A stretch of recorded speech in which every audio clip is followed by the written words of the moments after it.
नमस्कार, तिमुक नाइट में आप सभी का स्वागत है। मैं पूनम और आज जंतर मंतर पर जालोर में जो घटना हुई है, 9 साल के इंदर मेघवाल को पानी पीने के लिए टीचर ने मारा और बच्चे की मौत हो गई। अब इस मौत को हुए लगभग 4-5 दिन हो गए। 31 जुलाई को ये घटना घटी थी। 14 अगस्त को बच्चे की मौत हुई थी। इस मौत का आक्रोश पूरे देश में है। इस वक्त हम जंतर मंतर पर है। यूथ फॉर अंबेडकर जस्टिस के नाम से एक बैनर तले कई दलित संगठनों ने अपना विरोध प्रदर्शन जाहिर किया है, जिसमें कई लोग शामिल हुए हैं। भीड़ मेरे पीछे आप देख सकते हैं। ये पूरी भीड़ जो है इंदर मेघवाल के समर्थन में आई है और मांग कर रही है सरकार से कि उसे न्याय दिया जाए। बच्चे की जो मौत हुई है उस मौत पर न्याय मिलना चाहिए। कई लोगों का कहना है कि फास्ट ट्रैक कोर्ट भी हो, फास्ट ट्रैक कोर्ट के तहत जल्द से जल्द इस बारे में सुनवाई की जाए। बीते शुक्रवार को दिल्ली के जंतर मंतर पर जालोर वाली घटना के खिलाफ कई अम्बेडकरवादी संगठनों ने विरोध प्रदर्शन किया। इस विरोध प्रदर्शन का मुख्य मकसद देश में फैली जातीय व्यवस्था है। यहाँ दिल्ली के मंत्री राजेंद्र पाल गौतम के अलावा कई संगठनों के लोग भी मौजूद थे, जिन्होंने एकजुट होकर भारत में जातीय व्यवस्था को खत्म करने के लिए आह्वान किया। छात्र, नेता और सामान्य लोगों ने भी अपनी भागीदारी देकर इस विरोध प्रदर्शन को मजबूत बनाया ताकि देश से जातीय व्यवस्था को खत्म किया जा सके। तो इस वक्त हमारे साथ कुछ महिलाएं हैं जो इस प्रोटेस्ट में शामिल हुई हैं। उन्हीं से जानेंगे कि क्या आप लोगों की डिमांड है। जैसे कहा जा रहा है कि जो 5 अक्टूबर को बौद्ध धर्म स्वीकार किया जाएगा, बहुत लोगों की तरह बड़ी संख्या में लोगों को बौद्ध धर्म स्वीकार करने के लिए कहा जाएगा। क्या कहेंगे इस पर, क्योंकि जातिवाद जो है वो लगातार अपने चरम पर है। पिछले 3 महीनों में ये दूसरी घटना है, खुद राजस्थान में ही इस वक्त। क्या कहेंगे, अब स्टूडेंट भी हैं, जय भीम का अपने कैप भी लगा रखा है। मैं यही कहना चाहूँगी कि जैसा कि हमारी आज़ादी को 75 साल पूरे हो चुके हैं और इस साल हमने जो है आज़ादी का अमृत महोत्सव भी बनाया है, लेकिन आज़ादी के 75 साल पूरे होने के बावजूद भी हमारे दिमाग से अभी भी जो जात पात का जो भूत है, जो हम मानसिक रूप से जो अभी हम गुलाम बने हुए हैं। हम ब्रिटिश शासन से तो आज़ाद हो गए, लेकिन मानसिक रूप से अभी भी हम उसी तरीके से गुलाम बने हुए हैं। तो अभी हमें जो है इस पर बहुत ज़्यादा काम करने की ज़रूरत है। हमें इस जात पात को समाप्त करना होगा। जो लोग जैसे कहते हैं कि हम वर्मा हैं, हम शर्मा हैं, ठीक है, इन चीज़ों को हमें ख़त्म करना होगा। तो कैसे ख़त्म करेंगे जात पात से? जैसे कि हमें सबसे पहले जब हम कभी भी अगर हम अपना इंट्रोडक्शन वगैरह देते हैं तो लोग जो है अपना इंट्रोडक्शन अपने सरनेम से जो है लोगों को जो जाना चाहता है वो अपने सरनेम से जाना चाहता है।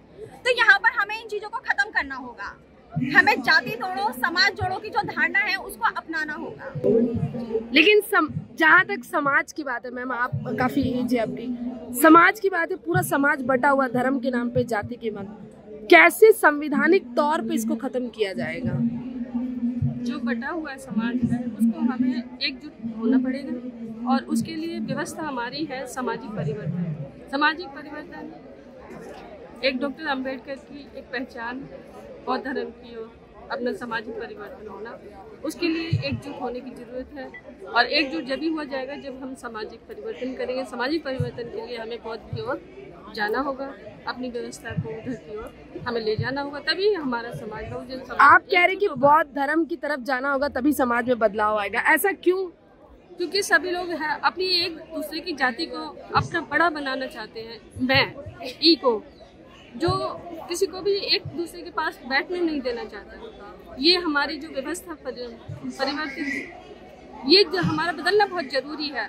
जो मनुवादियों ने हमें किया है वर्ण व्यवस्था, इसका बदलना जब तक नहीं होगा शुरू, तब तक हमें कुछ भी लाभ नहीं होगा। बौद्ध भय इसलिए बनाना है क्योंकि बौद्ध भय में ना कोई ऊंचा है, ना कोई नीचा है, ना कोई जात है, ना कोई पात है। उसमें मैत्रिता है, बंधुता है, इन सबको एकत्रित करती है, सभी जातों को, सभी जातियों के लोगों को एकजुट करती है। इसलिए हमें बदलाव लाना बहुत जरूरी है समाज में। आज एक बच्ची के साथ जो राजस्थान में हुआ है, क्या गलती थी उसकी? क्या अगर बाबा साहब ने हमें पढ़ने का, शिक्षा का सबका अधिकार दिया, एक शिक्षक हो गए अज्ञानी बन गए, उन्हें ये नहीं पता कि शिक्षा कितना बड़ा अधिकार है और उस बच्चे को खाने पीने के पीछे आज वो किस दुनिया में जी रहे हैं। 75 साल आजाद होने के बावजूद उनके दिमाग से जात पात का फितूर नहीं उतरा। क्यों नहीं उतरा? जबकि बाबा साहब की वजह से ही सबको शिक्षा का अधिकार मिला है, समानता का अधिकार मिला है। लेकिन ये लोग क्या सोचते हैं कि हम अभी भी अपना राज चला लेंगे, तो ये गलतफहमी में है। जिस दिन हम लोग सब इकट्ठे हो गए ना, इनको कहीं भी जगह नहीं मिलेगी, समाज में कहीं भी नहीं मिलेगी। तो ये मारने वाले लोग कौन है? कहते हैं कि मुस्लिम से खतरा है देश को, कहते हैं कि हिंदू धर्म की सुरक्षा करिए, हिंदू धर्म खतरे में आ जाता है। लेकिन जब मारते हो, अपने ही भाई को मारते हो, इसी देश के अंदर हिंदू को ही हिंदू मारता है, तो काहे का हिंदू धर्म बना रहे भैया हम? ये हिंदू धर्म नहीं है, ये देश के लिए करोड़ों करोड़ों लोगों के साथ धोखा किया जा रहा है। और इस धोखे को सरकारें सराहा रही है, ऐसे लोगों को सराहना दे रही है। रेपिस्टों को माफी मानाकर जेल से छोड़ दिया जाता है, अपराधियों को जेल से आने पर फूलों से माला डाली जाती है। जब जब देश के अंदर अपराध होता है, उनको मालाओं के साथ स्वागत किया जाता है। इसका मतलब ये है कि तुम अपने धर्म शास्त्रों के हिसाब से आज भी दलितों को कीड़ा मकोड़ा और जानवर से बदतर समझते हो। और कहने के लिए तो हम आज आज़ादी महोत्सव मना रहे हैं, 75वां महोत्सव। आज के दिन में इतनी परेशानियाँ हो रही हैं, जाति के नाम से कहीं किसी को किसी और भी किसी को मान दिया जाता है। ये कैसा देश है? कुछ देश हमारे बाद आज़ाद हुए, कोई देश तो जैसे कि आपका कई देश है जो काफ़ी दिनों बाद आज़ाद हुए और हमसे बहुत आगे निकल गए, चाहे जापान हो, चीन हो या सिंगापुर हो। सिंगापुर भारत से 15 साल बाद आज़ाद हुआ और हमसे कहीं आगे नाम हो गया और बहुत अच्छा तरक्की की। हमारे देश में जाति के नाम से भेदभाव हो रहा है, मंदिर मस्जिद के नाम से हो रहा है, शिक्षा के बारे में बात नहीं हो रही है। जाति अभी भी वैसे ही काम कर रही है। अभी जालोर में जो घटना हुई है, अभी वहाँ पर लोग पंचायत लगा के बैठे हैं, वो लोग ये बोल रहे हैं कि इसको आप जाति का एंगल दे रहे हैं, ऐसा कुछ भी नहीं है। लेकिन ये वो लोग गलत बोल रहे हैं। एक बच्चे ने 9 साल के बच्चे ने सिर्फ मटकी से पानी पिया, इसलिए उसकी हत्या कर दी जाती है, उसको इतना बेरहमी से मारा जाता है। अगर जाति समस्या नहीं है तो क्या जरूरत थी मारने की? इतना बड़ा तो कोई मुद्दा नहीं था।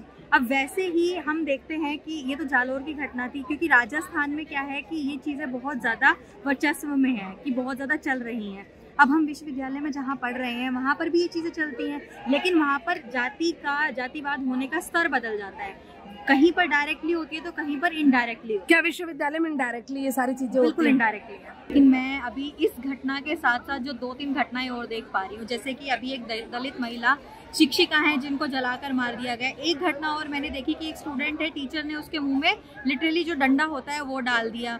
किसी को जलाकर मारा जा रहा है, किसी को इतना पीटा जा रहा है कि आप पूछो मत। और जब हम विश्वविद्यालयों की भी बात करते हैं तो वहाँ पर भी जातिवाद इस तरीके से होता है कि चाहे हम रोहित वेमुला को देख लें या पायल तड़वी को देख लें, किस तरीके से विद्यार्थियों को इतना टॉर्चर किया जा रहा है और मारा जा रहा है। उसके बाद क्या करते हैं ये लोग? अपने आप को बचाने के लिए चीज़ों को मैनिपुलेट कर देते हैं। देखिए, महिलाएं सुरक्षित हैं। अंबानी जी की, अडानी जी की, टाटा की, जो है ना बड़े बड़े उद्योगपतियों की और जो है ना बड़े बड़े नेताओं की, इनकी महिलाएं सुरक्षित है।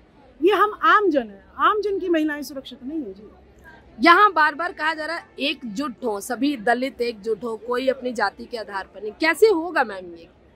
देखिए, जब तक इस देश में स्वर्ण जाति की पार्टियों में हमारे नेता जो है 22.5% आरक्षण के तहत MP MLA बनते रहेंगे, हम एक हो ही नहीं सकते। क्योंकि अगर मैं MLA बन गई, मान लीजिए बीजेपी की, तो मुझे ये कहेंगे कि भाई जा अपने समाज की वोट लेके आ, अपने समाज का प्रोग्राम करा। और अगर मैंने नहीं कराया तो वो मुझे जो है कोई इल्जाम लगा के बुरी तरीके से फंसा के और मुझे घर में बिठा देंगे। तो मैं इनके चक्रव्यूह में घुस तो गई, लेकिन निकल नहीं सकती। तो आपका कहना है कि जो राजनीतिक प्रतिनिधित्व इसको खत्म करना होगा? बिल्कुल। स्वर्ण जाति की पार्टियों में बीजेपी, कांग्रेस, आम आदमी पार्टी में, ये जितनी भी स्वर्ण जातियों की पार्टियां हैं, इनमें हमारी जो भागीदारी है इसको खत्म करके जितनी क्षेत्रीय पार्टी है, आप ये मत समझिए BSP क्या है, हमारी पार्टी नहीं है क्या? उसमें जो है सारा आरक्षण, उसमें सारे लग जाओ। और जो है ना, लेकिन उसमें भी अखिलेश यादव जी हैं, आपके मुलायम लालू, लेकिन उनको चला भी तो स्वर्ण जाति के लोग ही रहे हैं। मैं क्या कह रही हूँ आपको, उधर से निकालो, इधर से आप निकलो, उधर से उन्हें निकालो, हो गया रास्ता साफ। क्या आपको लग रहा है कि अगर स्वर्ण निकल जाएंगे तो पार्टी जीत पाएगी? हाँ जी, BSP स्वर्ण जाति के जो वोट हैं वो सिर्फ 15% है और चुनाव मेरे ख्याल से तो वोटों के आधार पर जीता जाता होगा। तो अगर 100 में से 85 वोट हमारे हैं तो इसका मतलब हमारा ही प्रधानमंत्री बनना चाहिए, हमारा ही मुख्यमंत्री और स्टेट में बनना चाहिए, अगर चुनाव सही ढंग से हो रहे हैं तो। कई लोगों से हमने यहाँ पर बात की है, लोगों का एक ही कहना है कि देश में जाति अवस्था खत्म होनी चाहिए। यहाँ तक कि जो सब कास्ट है, सब कास्ट है, सबको मिलना चाहिए। जब तक ये सभी मिलेंगे नहीं, बुद्ध की शरण में नहीं आएंगे, तब तक देश बदलना बड़ा मुश्किल है। बड़ी जोर से ये बात कही जा रही है कि अब समानता की बात की जाए। जो घटनाएं लगातार बढ़ रही हैं, इनको रोका जाए। नेताओं से लेकर आम जनता जो इस प्रोटेस्ट में शामिल है, सबकी एक ही मांग है कि जाति खत्म किया जाए। 75 साल जरूर हो गए हैं, हम अमृत महोत्सव जरूर मना रहे हैं, लेकिन अभी भी जाति का द्वंद्व है वो गया नहीं है। इस द्वंद्व को खत्म करने के लिए हमें बुद्ध की शरण में आना चाहिए, ताकि देश में शांति और समानता बनी रहे। जंतर मंतर से मैं पूनम मसीह दी मूक नायक के लिए।